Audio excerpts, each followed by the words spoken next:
Good morning. I was just applying some turface to these seedling trays, and I thought I'd show you guys what I'm doing now for starting seedlings. I've been threatening to do videos on that for a while, but I keep changing what I'm doing, and I kind of like how things went this year, so I'll just take you through kind of what I'm doing, the learning process I've been through. So I use these acrylic trays. They're about like 4 inches deep or so, and they have these flat lids which are really nice. These little seedlings here, I germinated in the shade starting in maybe like late summer, like August or something, with these lids on. And I probably watered them, like lightly misted them maybe twice.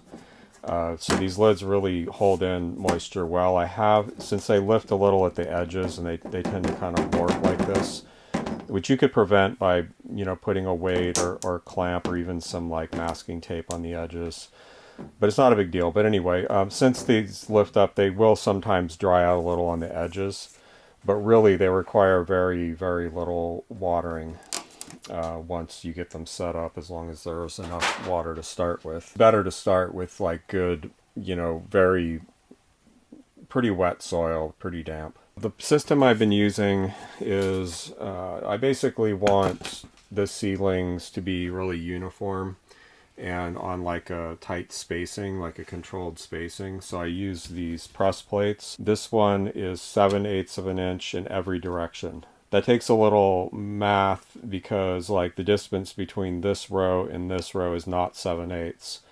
It's actually 7/8 between every stud. I'll put the soil in to the flat, and then I press it with this flat plate to just like settle everything in, make sure it's at the level I want, which is like there's a rim right here. So I want the soil to be just outside that rim, so there's actually no soil on the rim when I press it, because that'll prevent it from pressing down all the way. So that takes a little like doing. You got to kind of push soil into the corners, make sure it's pretty close to there, then I press it. And I used to use a mixture of 50% vermiculite, which is this stuff. It's expanded mica. Like they heat it up, I think, and it puffs up like puffed rice or popcorn. It's like Rice Krispies made out of mica. I used to use 50% that and 50% sifted charcoal down to a very small size, like something like this.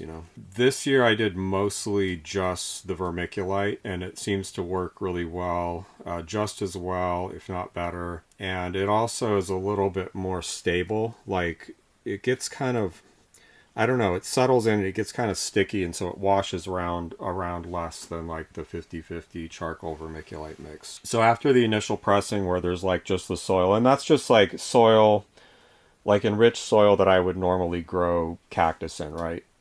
But sifted down pretty fine. Like I think the biggest particles are maybe 3/8. Basically, as soon as the cactus gets some roots down into that, I want them to have food and then be fed so they can just keep growing big. And it's not that I don't fertilize them, but they're off to a good start with like a good mix. This is the mix. It's about 50% charcoal and 50% of like a good cocoa coir based potting mix. So you can see there's some perlite in it already. So the total aggregate amount is higher than 50% because the potting soil I'm starting with is probably 25, 30% perlite already. So anyway, once I press the soil flat, then I put on a thin layer of vermiculite, again, kind of right up to this, close to that rim, and then I press that. And that layer I'd say if I could pick like a perfect number, it'd be about 3/16 of an inch thick. So between an eighth and a quarter. So then I press that and I check it over to make sure there's no low spots,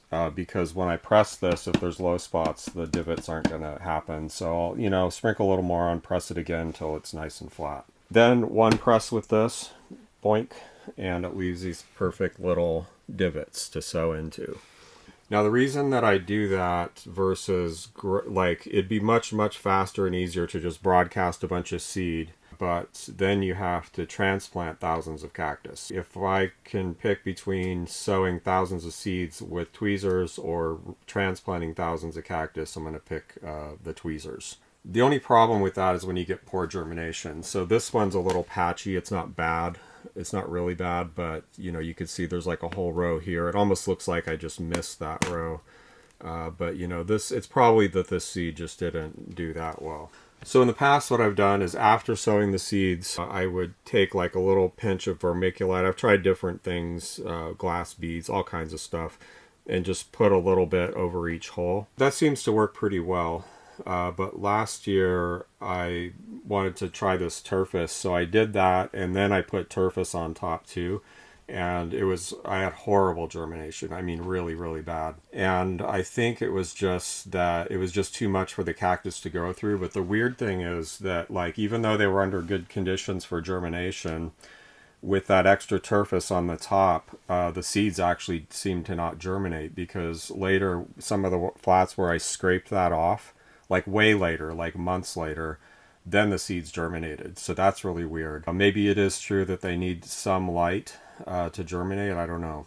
I don't know what that's about or how to explain that, but that's what happened. Why not just make the divots, drop the seeds in, and then that's it? You know, mist them over with, I use, highly recommended. My friend Will Tomlinson recommended this. This solo sprayer is great. It's, you know, it's like a fine mist. After I sow the seeds, I can mist that, and it doesn't really do that much. It'll wash like a little bit of this vermiculite down into the soil maybe.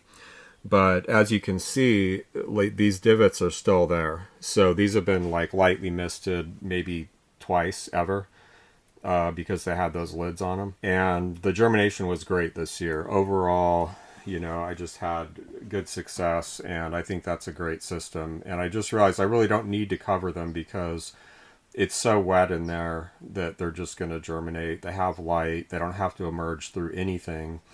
And then after they grow, you know, the soil will kind of wash down around them as they're watered. And then I can apply the turface later like I did here. I like the turface a lot. It's crushed clay. It's like fired clay, like pottery that's crushed up. It really like holds the soil in place. That's the nicest thing about it. People say it helps prevent like algae and moss and stuff. I don't know if that's true yet. But just the fact that it really holds the soil in place. So when I'm watering, because I usually water with a fan sprayer, which is a little bit rough, you have to be real careful about how you water. But watering a turface surface is much better than watering something like this, where this fine particles can wash around. They can like move to the side and bury cactus and all kinds of stuff. So I really like the turface. But I think I'll just be doing this where I get them big enough to apply the turface and then leave it at that. You can see like this one I just applied. And some of the small cactus, they're just barely poking out. But, you know, as long as some green is showing above the surface. That's what I'm doing now. And it is a real pain, and it takes a long time to sow these seeds with tweezers. But, you know, you get faster at it, and it's not that bad, really. Once the seedlings are up, I can just, you know, sprinkle enough to kind of... I pretty much want the surface covered. So another reason that I used the turface in the first place, and people recommended it, is I was having problems with some kind of something that was growing in a sheet across the surface, and I think that's this right here. Yeah, this is it. So it forms like this crust, and it makes like a sheet across the soil. When the soil dries out, which inevitably does, like it's hard to keep it completely wet all the time. You don't really want it to. These sheets of stuff holding like the usual top dressing that I used to sow into would curl and lift, and they'd literally pull the cactus out by the roots. And someone was like, try turface because it's heavy, you know, and that won't happen. And sure enough, it worked. So you could see right there maybe like how that has formed this sheet. And somebody said it was probably this bacteria that grows like in the desert, and it kind of forms this sheet that actually holds the soil together from erosion. So it's probably something like that. At first I thought it was an algae problem, but it doesn't have any color, so it's clearly something else. And turface seems to have solved that problem, so that's great. I like turface, just I need to apply it later is all. Transplanting's not horrible. You know, if you're working on a small scale, there's no reason to do what I'm doing. For small scale home stuff, there's really no need at all to do this. You can do like takeaway tack, and so you can just sprinkle the seeds on there. and germinate that way. Maybe just dust it lightly with some vermiculite or something over the seeds, but you don't really need to do that. And that's going to be fine. And then you can transplant into flats, or even this is a 10-20 tray, which is only 2 inches deep, but as you can see, they grow pretty well in those too. Also, if you wanted to do something like I'm doing, these are pretty expensive investment, but you can do these 10-20 trays with like a dome lid. So I get like a 2 inch high, maybe 2 or 3 inch high dome lid that fits these 10-20 trays. Buy the heavy duty 10-20 trays though.